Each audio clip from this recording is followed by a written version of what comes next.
Bueno, a los que acaban de llegar, buenos días. Simón, buenos días. María Camila, buenos días. Voy a empezar. Bueno, ya empecé a grabar. Buenos días. ¿Cómo estás? Bien, gracias a Dios, profe. Este, Bien, muy bien, muchas gracias. Les decía ahorita que traten de tener el texto a la mano para cuando yo deje de compartir, pues puedan seguir viendo como la información. Me dicen si en este momentico están viendo la pantalla, el capítulo, por favor. ¿Están viendo mi pantalla, muchachos? Sí, sí, profe. profe. Listo, ok. Entonces, bueno, ¿qué hicimos la semana pasada?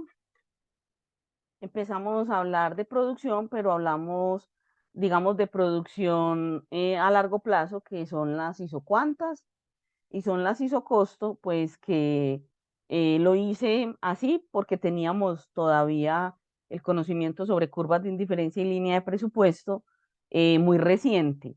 Y créame que el ejercicio me gustó. De hecho, esta semana en las clases presenciales que tengo, lo hice de la misma manera y veo que me da mejor resultado. ¿Por qué? Porque la producción de corto plazo se analiza de manera diferente. Digamos que la herramienta de análisis no es la misma que traíamos, por eso es importante, me pareció importante continuar con las mismas herramientas para que no se me fueran de pronto ustedes a dispersar. Yo voy a apagar mi cámara, entonces voy a retomar un poquito aquí en el tema de producción. em, Quiero que recordemos entonces qué es producir. Producir es elaborar, es construir, es transformar, transformar unos bienes en otros. ¿Cuáles bienes en otros bienes? Cuando uno ve la clasificación de los bienes en la economía, muchachos, a uno le hablan de, a nosotros nos hablan de factores de producción, nos hablan de insumos, nos hablan de producto, bienes intermedios, bienes de capital circulante y bienes de capital fijo. Estos que yo le estoy mencionando acá, que le van a quedar en la grabación, si no los tiene claros, yo le recomiendo que los consulte porque para la vida le van a hacer falta. Estos bienes son sinónimos, dependiendo del contexto, son sinónimos de factores de producción. Entonces, cuando a usted le hablen de insumos, materias primas, factores de producción, input, o sea, entrada de materiales, em, producto en proceso, bienes de capital fijo y circulante, le están hablando de que vamos a empezar un proceso productivo. Entonces, se toman estos factores, se reúnen, se conjugan a partir de una tecnología y se saca otro bien, o sea, un bien final, bien de consumo final, un producto terminado, un producto, en fin, o un output, es decir, una salida de producción, que también entonces es sinónimo de producto terminado. Entonces, a donde yo quiero llegar es a que nosotros cogemos un bien, mediante un proceso lo transformamos y sacamos otro bien. Entonces, entramos un bien con unas características que necesita transformación y sacamos otro bien. Listo. Ya les había mencionado la sinonimia. Me parece importante que hablemos un poco de ese proceso de transformación. Ese proceso de transformación es lo que este autor llama la tecnología. La tecnología es la capacidad que tenemos de esa transformación. Me explico. Todos sabemos que las arepas llevan maíz y agua y sal, ¿cierto? Esos son los factores de producción, las materias primas, el maíz, el agua y la sal. ¿Cuáles son las maquinarias? La máquina y el horno o la estufa y la mano de obra, la persona que la hace. Con esos factores nosotros podemos producir arepas, pero mediante la tecnología que usted utilice, puede ser que usted lo muela mecánicamente, puede ser que usted lo muela de manera industrial, puede ser que usted haga la arepa manual o que usted la haga mediante una máquina o mediante un artefacto, como quiera que usted la haga, la tecnología que usted utilice, que usted le imprima a la elaboración de un bien o un servicio, es diferente a la tecnología que le imprime otra persona a hacer, o otra empresa a hacer un bien o un servicio, aunque utilice las mismas materias primas. Entonces, la tecnología la vamos a entender como la manera, como la forma en la cual las empresas, los oferentes, los productores ejecutan el acto de producir. Entonces, la tecnología para nosotros no es lo que nos han dicho históricamente. Lo que sucede es que cuando a una organización llega algún tipo de maquinaria, se le llama tecnología, pero es porque realmente la tecnología no es la máquina, sino la manera mediante la cual la máquina va a ejecutar el acto que va a realizar dentro de la organización para la cual fue construida o asignada la maquinaria. Entonces, realmente la tecnología es la manera. Por ejemplo, en este momento nosotros estamos intentando dar una clase. El conocimiento es el mismo, la información es la misma, la profesora es la misma, los estudiantes son los mismos. ¿Qué está cambiando en este proceso que nosotros estamos llevando a cabo en este momento? ¿Quién me lo dice? ¿Quién me ayuda ahí para que empecemos a conversar, para no aburrirme?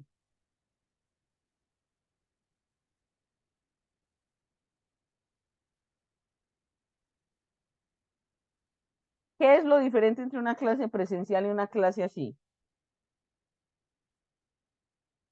Pues, según lo que estás diciendo, la tecnología no. Claro, es la manera. Yo hablo igual, he hecho la misma cantaleta, soy lo mismo, solo que es la forma mediante la cual lo estoy haciendo. O sea, ¿cómo estoy ejecutando yo la labor? Ahorita la estoy ejecutando mediante tecnologías de información y comunicación que todos sabemos que se llaman TICs. Entonces, me parece que ese ejemplo me sirve para que ustedes comprendan un poco realmente qué es la tecnología. Entonces, todas las empresas o todos los oferentes o todos los procesos productivos utilizan una tecnología diferente. Y ese uso de esa tecnología diferente hace que esto que yo le escribí aquí, que se llama función de producción, para que tome nota, es diferente en todas las empresas. Entonces, todas las empresas tienen función de producción distinto. Aunque tenga, profe, los mismos factores de producción, sí, aunque tenga los mismos factores de producción, la función es distinta. ¿Por qué? Porque la tecnología es diferente, lo acabamos de decir. Este F que representa la tecnología, ese F es diferente, este F es diferente. ¿Es diferente la maquinaria? Pues claro, si yo voy hasta la universidad, entonces la maquinaria que yo utilizo para el proceso productivo es uno. Ahorita que estoy desde acá, desde otro sitio, desde mi casa, utilizo otro. Ahora, ¿está cambiando la mano de obra?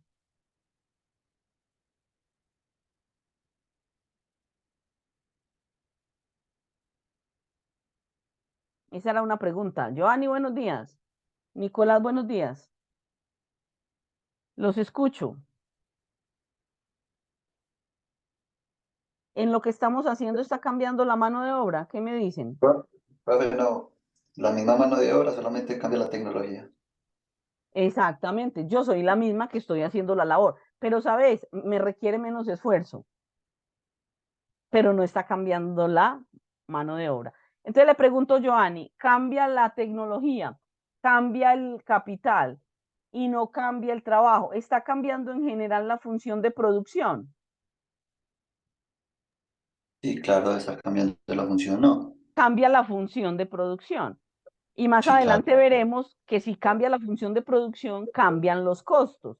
Por eso es muy importante, y esto que le voy a decir no le puedo olvidar nunca, que todas las funciones de producción tienen sus propios costos. ¿Por qué hago el énfasis aquí? Porque a veces la gente decide montar un proceso productivo y miran qué está haciendo el otro y tratan de replicarlo y tratan de cobrar el mismo precio. Yo hago una pregunta. ¿Por qué dos empresas cobran el mismo precio si tienen costos diferentes? ¿Qué se les ocurre? ¿Eso es bueno? ¿Eso es malo? ¿Eso está correcto? ¿Eso qué es? ¿O de dónde creen ustedes que sale el precio?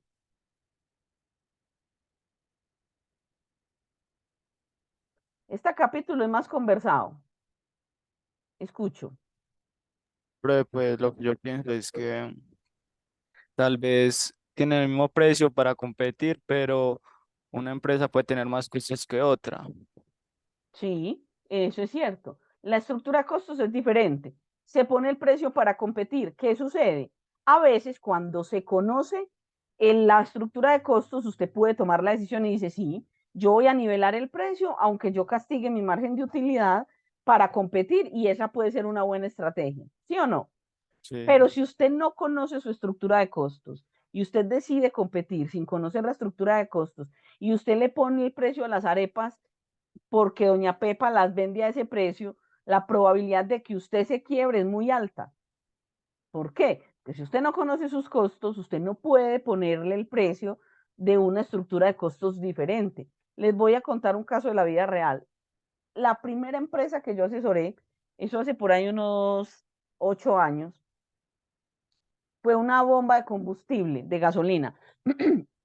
El personaje me dijo, mire, yo tengo una bomba de gasolina y al principio me iba muy bien, ahorita estoy muy endeudado, yo no entiendo por qué todos los días tengo menos dinero y la bomba todos los días vende más. ¿Usted cómo me puede ayudar? Entonces yo le dije, lo primero que usted tiene que hacer es contestarme todo lo que yo le pregunte para yo poder saber y hacer un diagnóstico. Por eso es que el médico le pregunta a uno un montón de cosas para poder diagnosticar. Entonces, ¿qué hice? Empecé a indagar cómo estaba estructurada la empresa. ¿Cuántos empleados tiene? ¿Cuántos horarios maneja? ¿De dónde salió el capital? Si se le debe plata a los bancos, de quién es el capital, quiénes son los socios, para identificar cuántos dueños tenía el negocio, porque es un negocio de gran inversión, de gran calado. Ahora, luego vamos a mirar la operación. Entonces yo fui, miré, se vende, no se vende, dónde se congestiona, horas pico, y me hice una idea de cómo era el proceso de venta. Luego miré la parte interna. Bueno, ¿usted dónde compra el combustible? Ah, vea, es que yo tengo que comprar así, me mostró convenios, precios, márgenes de descuento, todo. Listo. Ahora, muéstreme las ventas. Ah, vea, las ventas han cambiado así, perfecto. Y empecé a desagregarle los costos uno a uno, uno a uno, uno a uno. Hasta que le pregunté, ahora hablemos de precio. ¿Usted cómo determina el precio del combustible? La respuesta que me dio fue, yo doy una vuelta cada semana por las 8 bombas más cercanas y pongo un precio promedio. ¿Qué creen ustedes que estaba pasando ahí? De acuerdo a lo que hemos hablado en estos 20 minutos.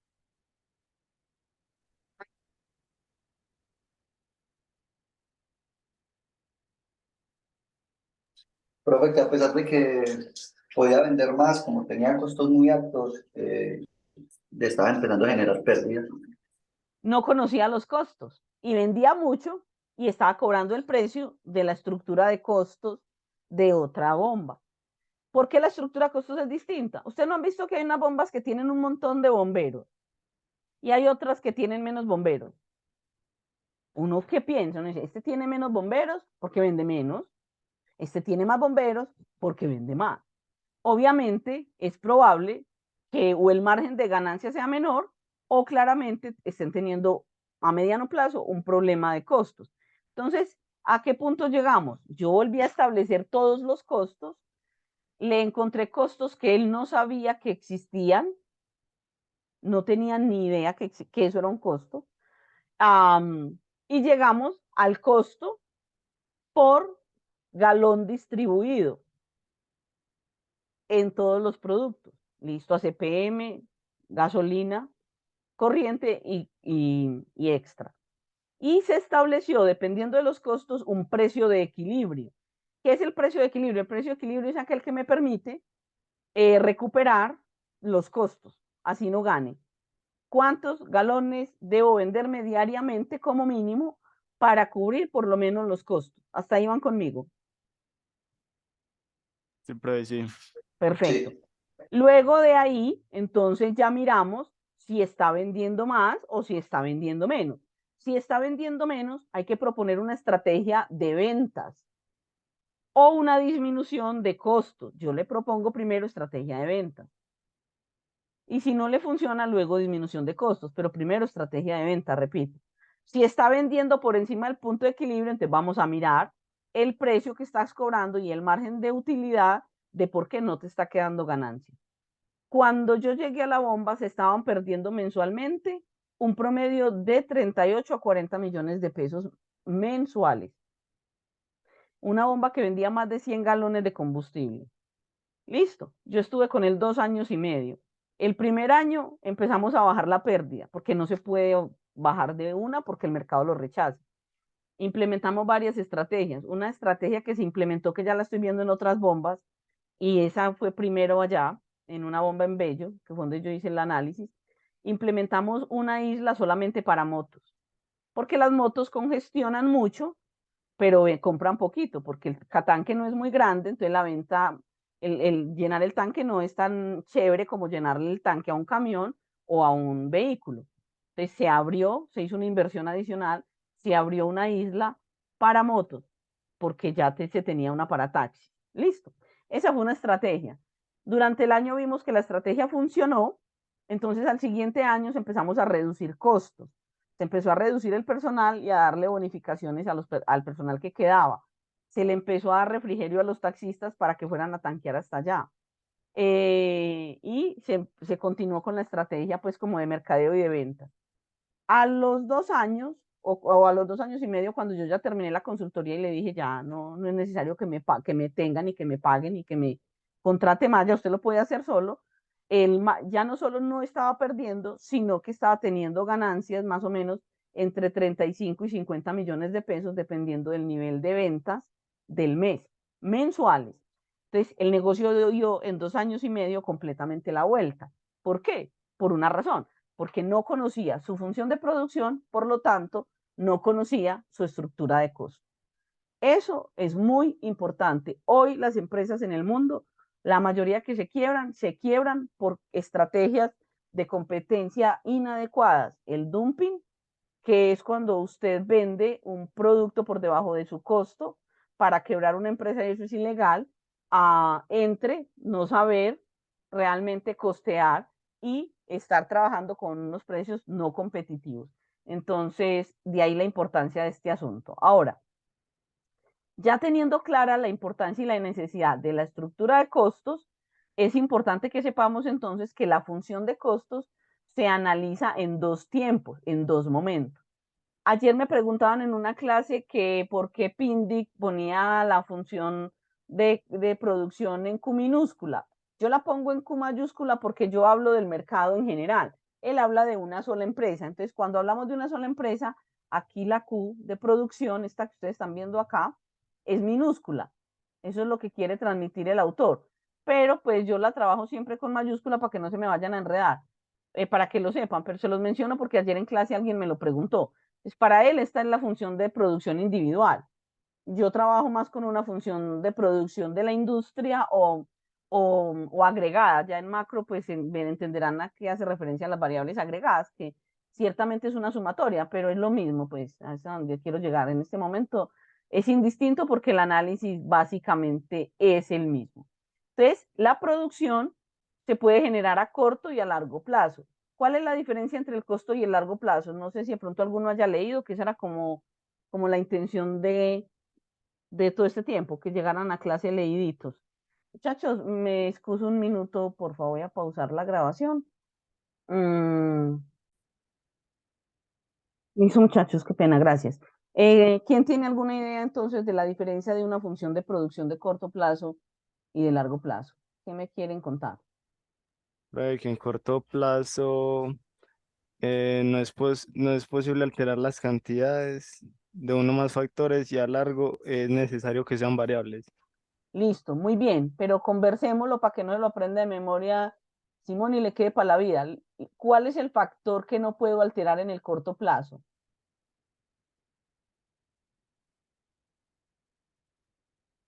Muchachos, en esta época la gente está produciendo para que, esto que voy a decir, Simón, es para que encontremos juntos la respuesta. En esta época la gente está produciendo para cuál fecha especial. ¿Cuál es la fecha especial que se En este avecina? momento trabajan para madres. Para madres, listo. Entonces, si yo necesito aumentar la producción para el Día de las Madres, ¿qué hago? ¿Aumento el capital o aumento el trabajo? En este momento aumenta el trabajo. ¿Y por qué el trabajo y no la capital? Que igual, pues yo lo digo pues Sí, hágale, por lo que uno le pasa pues en la empresa. Entonces, por ejemplo, cuéntelo. nosotros aumentamos en esa época el trabajo, porque igual el capital pues puede seguir siendo el mismo, simplemente aumentamos un poquito más de trabajo para ser Sí, más pero productivos para esa época. me queda flojo el argumento. Y si usted me dice, por lo que Sí, sí, hacemos en yo la sé que, empresa, yo sí, necesito que yo usted sé. tenga el argumento más finito. ¿Por qué trabajo y no capital? ¿Vos tenés empresa o sos empleado? No, yo tengo empresa de blusas de dama. Ah, o sea que yo mientras yo hablo, usted piensa en las blusas de dama. Mientras usted habla, yo estoy pensando en las blusas de dama. Me parece, qué Exactamente. maravilla, vea, excelente. No, hágale y pregunte lo que necesite, mijo. Muy bien, a ver, ¿por qué la mano de obra y no el capital, compañero? Mm, Doctor, no, cuente. aquí Sigamos pensando. conversando del tema. ¿Por qué la mano de obra y no las máquinas de coser, por ejemplo? Porque para mí es más fácil o más sencillo conseguir más mano de obra que Y cuando hacerme usted a más me mano. dice que es más fácil, estamos hablando de qué, de tiempo, de amistades, de plata, ¿de qué estamos hablando? De plata, Estamos hablando de plata. Entonces, cuando usted me dice es más fácil, ¿a qué hace referencia? Cuente a a ver. que, a que es más difícil conseguir plata así para un momentico tan pequeño así como tal. Y no solo más difícil, sino menos conveniente. Entonces me explico, Ujú. ¿qué le pasa a Joanny? Para Joanny es mucho más fácil contratar 2 o 3 señoras más, ampliar un turno adicional, venga que es que tengo un pico de producción, necesito sacar otras 100 blusas porque me pidieron otras 10 docenas y no las tengo. Entonces hágame el favor y vamos a abrir. Si trabajamos de 8 a 4, pues no, las de las 8 van a ir a las 6. Van a traer hasta las 2 y se paran a las 2 en punto y las otras entran a las 2 en punto o se sientan a las 2 en punto hasta las 10 de la noche. Que me pidieron, entonces vamos a trabajar de noche. Es mucho más rentable y más eficiente primero contratar mano de obra que capital, porque una vez usted deje de necesitar la mano de obra, la puede despedir. Usted puede terminar el contrato y listo. Pero usted no se va a poner a comprar 10 máquinas que tiene que arrumar si el nivel de producción disminuye, si a usted no le van a comprar toda la mercancía. No sé si eso sea claro para Giovanni y para los demás. Exactamente así pasa, profe. Uno empieza a poner Exactamente. máquinas para tener que arrumarlas luego. Uno simplemente consigue más mano de obra. Exactamente, sobre todo porque las máquinas se deprecian, porque las máquinas se dañan paradas, porque habría que pagarle a eso una instalación, una bodega y en fin, pues eso no es conveniente, eso no es conveniente. Yo asesoro a un muchacho en el Hueco que vende ropa interior y a mí me llamó mucho la atención la forma de producir, que me parece absolutamente inconveniente.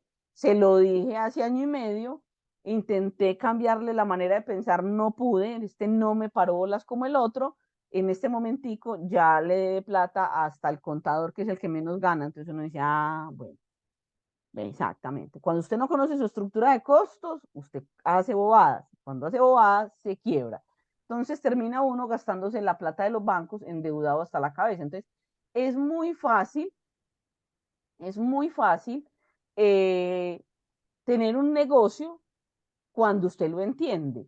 Si usted no lo entiende, créame que es muy complejo mientras aprende. Entonces, los que nunca han trabajado, es bueno que le pongan atención a esto, porque cuando lleguen a una empresa, sean como dueños o como empleados, van a entender de qué se trata. Entonces, en el corto plazo, ¿qué puede pasar en el corto plazo? En el corto plazo usted le dicen, vea, necesito mercancía para mañana o para el otro mes o para la Navidad. Voy a aumentar el nivel de producción. Si yo voy a aumentar el nivel de producción, voy a dejar constante el capital y voy a variar el trabajo. Ustedes están viendo lo que yo estoy rayando.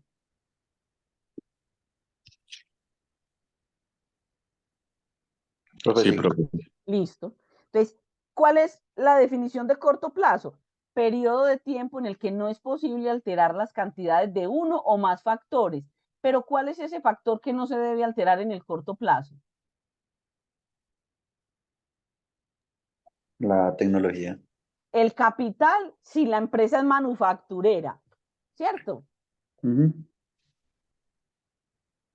Pero si es industrial es probable que haya que dejar el trabajo constante y alterar la máquina. Recuerdan que les conté el video que me vi de Volkswagen, de que todos son máquinas y muy poquitas personas. Sí. Exactamente.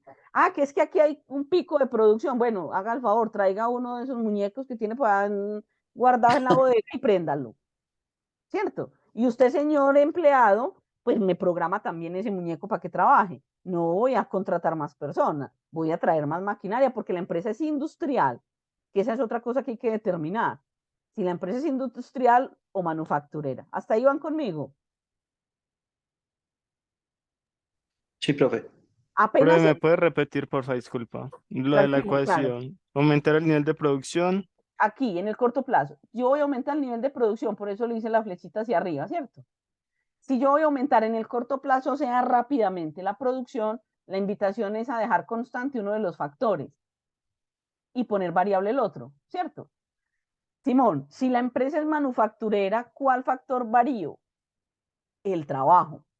Pero si la empresa es industrial, debo variar ¿cuál? La máquina, Sí. que es el que más me aporta, ¿cierto? Pero debo dejar uno constante. Uno constante. Eso es corto plazo. Entonces, ¿cuál dejo constante? El que no puede alterarse. Si es manufacturero, pues entonces altero el trabajo. Si es industrial, pues altero la industria, la máquina. Listo.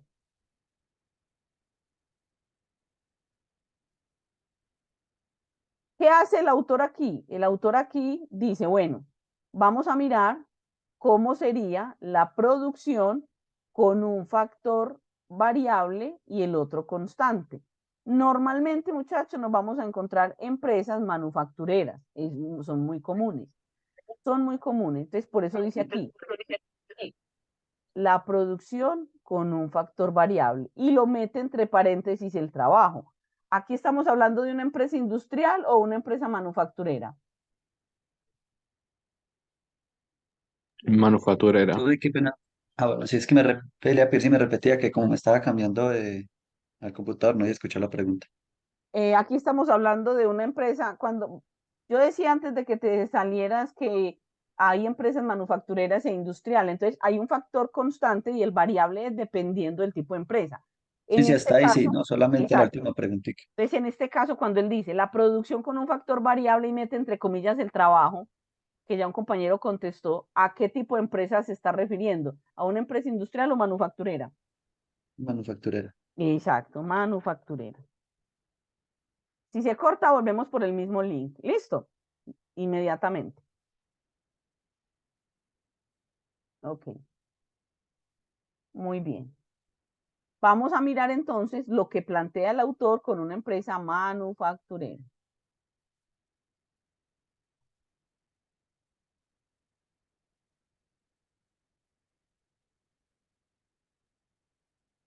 Entonces, mire lo que pasa cuando tengo una empresa manufacturera. ¿Están viendo mi pantalla, muchachos?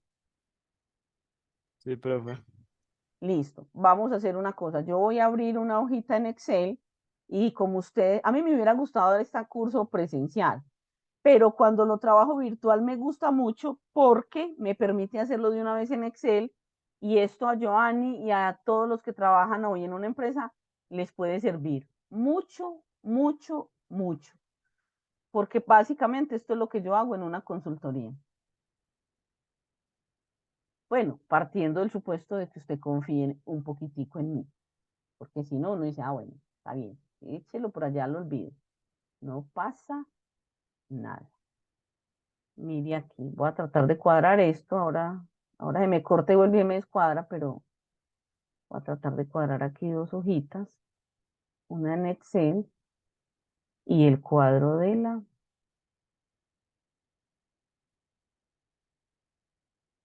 Entonces, la función de producción dice que qué factores vamos a utilizar para producir. Profe, disculpe, estamos viendo solo una, ¿cierto? O sea, Bueno, voy a volver a compartir pantalla entonces. Gracias.